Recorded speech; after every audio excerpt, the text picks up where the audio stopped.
guys, just finish up the hunt for this afternoon. Managed to bag one fox here.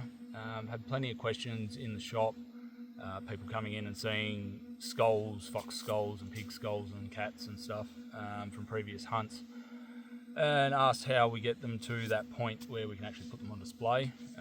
There's no real trick to it, just there is a process that we go through. Starts with the fox like this that we've shot. I'll bring you a bit closer and we'll have a look at the head and bits and pieces as I take it off. There's a bit of a knack to it, and also how to trim a tail so nice and quick and easy in the bush, so that not wasting time splitting the skin and all that sort of stuff and trying to get the bone out later on. All you need for that is a good stick, good hard, something reasonably stiff, dead stick, that I'll go through with you how we actually split them off. Yeah, I'll bring you up and we'll have a quick look at it. So, our Foxy, nice big wide head on him. He's got a nice couple of sets of chompers, reasonably young. What do we end up with? Vixen, quite a bit of weight to her. She's got a good spread between the ears, and she's reasonably old.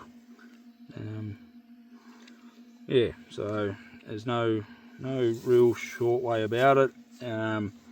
If you hold the back of their head, run your thumb down the back of their head, you can feel a knuckle, which is at the back of their ears, and there's muscle either side of it.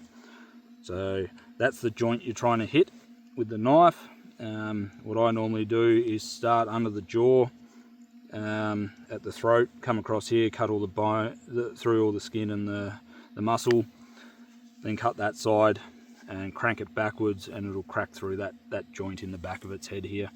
So nice sharp knife, watch your fingers underneath his jaw, cut through there. I can feel where his jaw and his neck bones meet at the back of his head. Across there, flip him around, the other side,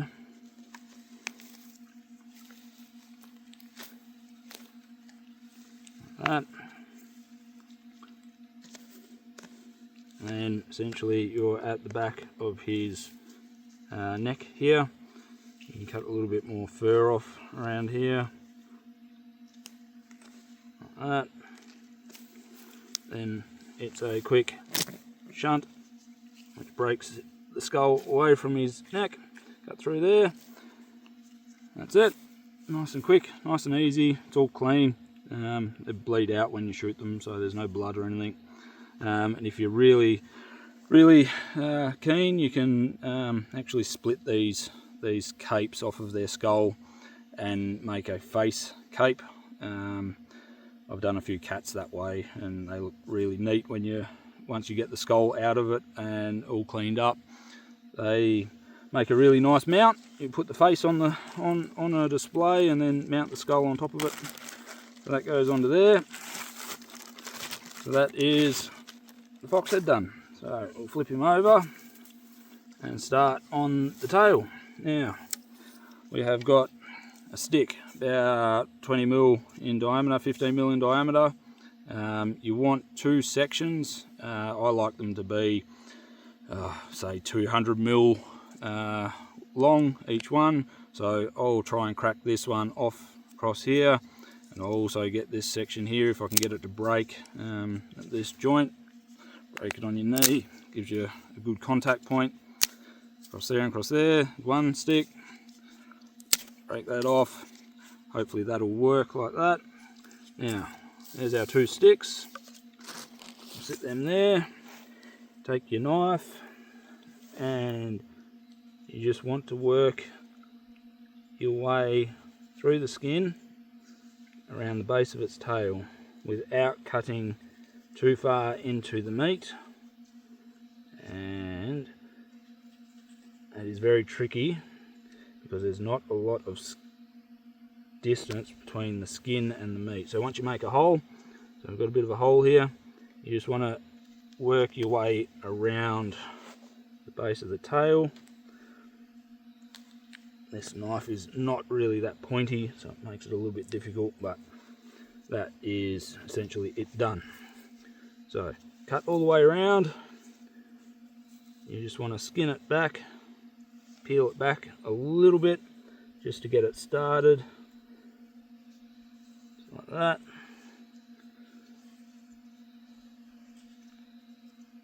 So we've got about an inch, 2 inches, 3 inches, 2 inches of meat. Okay, so foot on its, in front of its rib, in front of its hip, so that it doesn't get caught up. Put your 2 sticks together, run them either side, make sure it's on the meat, grab them and push them together, and pull and break your stick.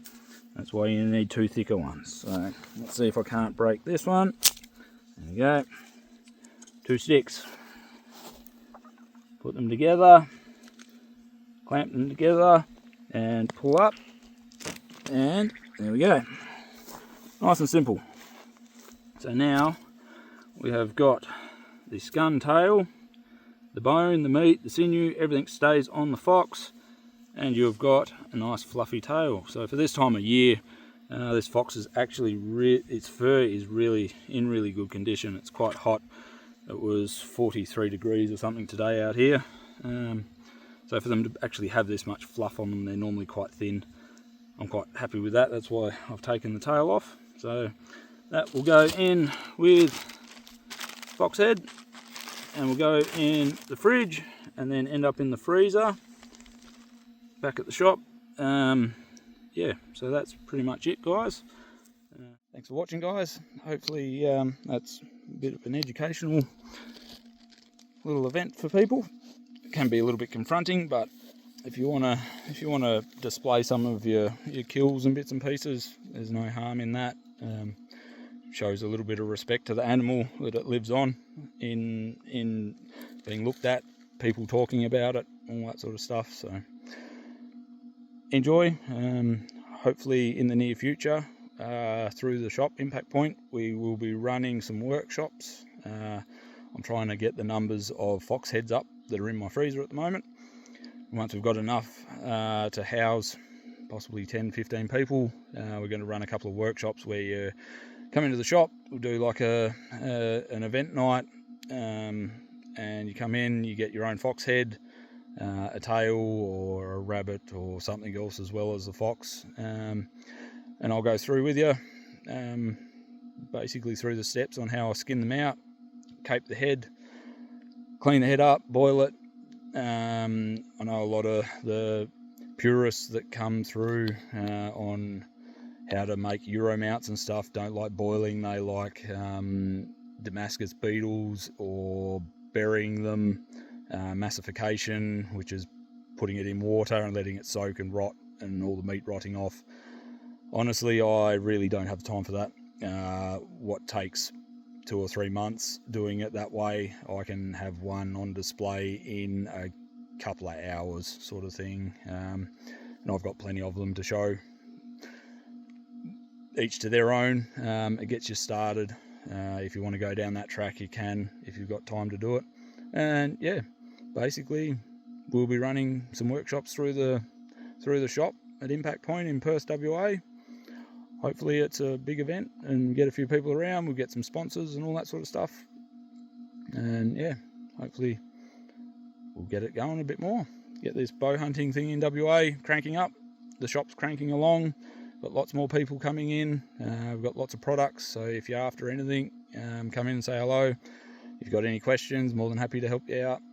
Yeah, as you can see, I hunt. I use the gear that you see in the shop. The bow that I shot this fox with was one of the Matthews display bows. That was set up in an hour, and I've shot 3 or 4 foxes with it so far. So we use the gear that we sell. So appreciate everyone's support, and we'll catch you on the next one.